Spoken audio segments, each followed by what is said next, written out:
शिव परिवार की आकर्षक झांकी के साथ हुआ रामलीला के पहले दिन का शुभारंभ। कुनिहार से हरजिंदर ठाकुर की रिपोर्ट। रामलीला जन कल्याण समिति कुनिहार के सौजन्य से रामलीला के पहले दिन का आगाज की शिव परिवार की शानदार झांकी के साथ हुआ।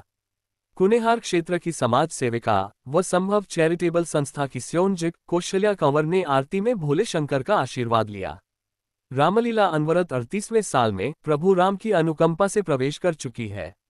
रामलीला मंचन के पहले दिन नारद मोह की सुंदर लीला का मंचन रामलीला के पात्रों द्वारा किया गया।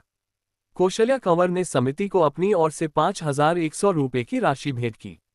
समिति प्रधान रितेश जोशी ने मुख्य अतिथि को स्मृति चिन्ह देकर सम्मानित किया।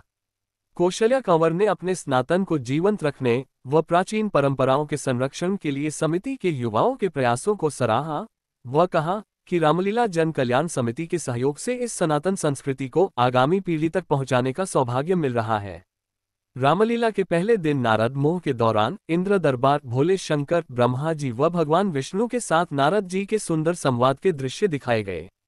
शीलनिधि दरबार में विश्वमोहिनी स्वयंवर में भगवान विष्णु के साथ विश्वमोहिनी के विवाह में नारद द्वारा भगवान विष्णु को श्राप देने की लीला का मंचन किया गया, जिसे दर्शकों का भरपूर स्नेह मिला।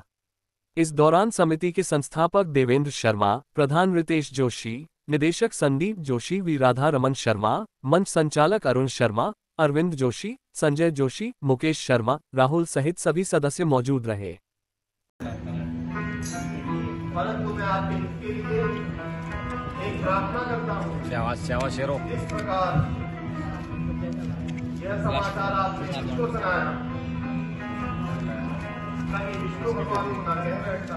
प्रेंसु खाली देव जाए भगवान देखा जाएगा। बंदे देखे नहीं अगर बस रहे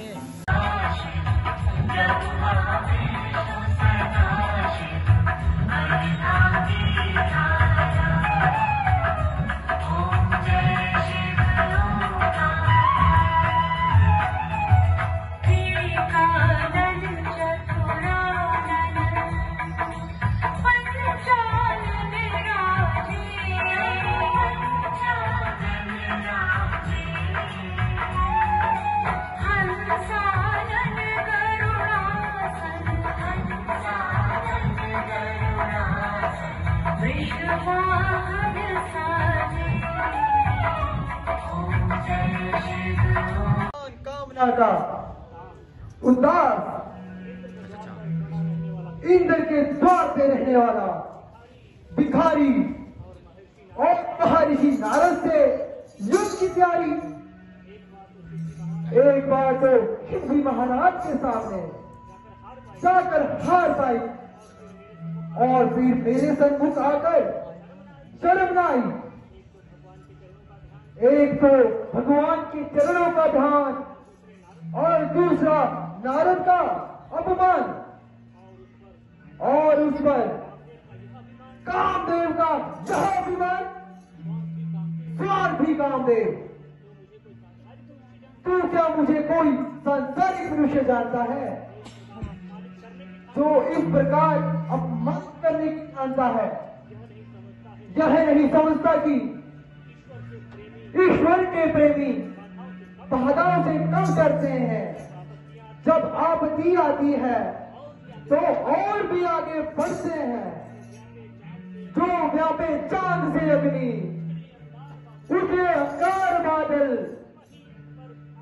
महित आ गिरे सूरज चाहे आकाश मंडल, बलाओं की भी वर्षा अपने सिर पे लेते हैं। जो प्रेमी है वो सच्चे प्रेम पर ही प्राण देते हैं। ये समझा होगा कि मैं अपने बल से नारद को अधीन कर लूंगा। तू यहां आकर बेचारे ने अपना ही सब कुछ बिगाड़ लिया। लो देख लो, आपने उसे बुरी तरह पछाड़ा है। अब मैं शिवजी महाराज के पास जाता हूँ और अपनी विजय कथा सुनाता हूँ। बोलो महर्षि नारद की जय। नारायण नारायण। मुनि के तप को खंडित ना कर सका। देवराज इंद्र का बड़े से बड़ा यत्न भी इसे ज्ञान ध्यान से विचलित ना कर सका। एक तो सुरपति की रक्षा का भार उठाया और फिर अपनी शक्ति को निस्तेज पाया। निसंदेह मैंने बहुत बुरा किया। जो नारद जैसे महर्षि के सामने चला आया, एक सच्चे योगेश्वर को ध्यान से विचलित करने का बीड़ा उठाया।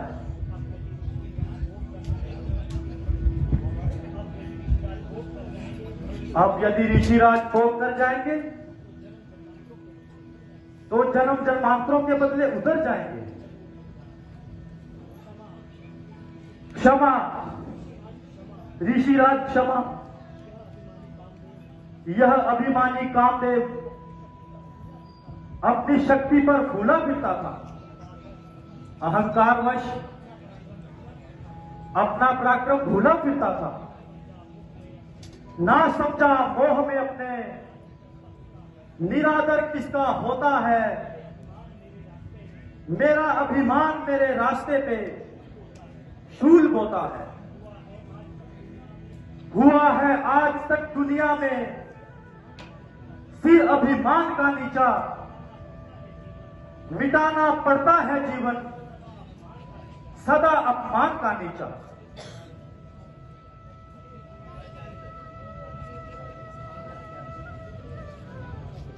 कामदेव, कहो कहो, क्या बात है? किस अपराध की क्षमा मांग रहे हो? तुम्हें किस दोष ने अपमानित किया है? भगवान, आपकी घोर तपस्या देखकर सुरपति इंद्र भयभीत हो गया और इंद्रासन जाने का शोक अजीत हो गया। तब देवराज ने रंपा आदि अप्सराओं को मेरे सहित आज्ञा दी। यदि नारद की समाधि में जीवन आए तो मेरा व्याकुल मन चैन पाए। हे नाथ, स्वामी की आज्ञा पाकर अप्सराओं सहित मैं हिमगिरी पर चला आया और अनेक प्रकार से अपनी शक्ति को आजमाया, परंतु आपको अपने ध्यान में अटल पाया। हे नाथ, सेवक से अपराध हुआ है, क्षमा कीजिए, क्षमा कीजिए। हे काम, ऋषि लोग क्रोध नहीं किया करते और संसारिक पदार्थों पर मन नहीं दिया करते। तुमने जो कुछ किया उसमें तुम्हारा कोई दोष नहीं, मैं जानता हूं। इंद्रबोध ने इंद्रासन का बड़ा लोभ है। वह त्यागी पुरुषों पर भी संदेह कर बैठता है, परंतु हम उस पर भी क्रोधित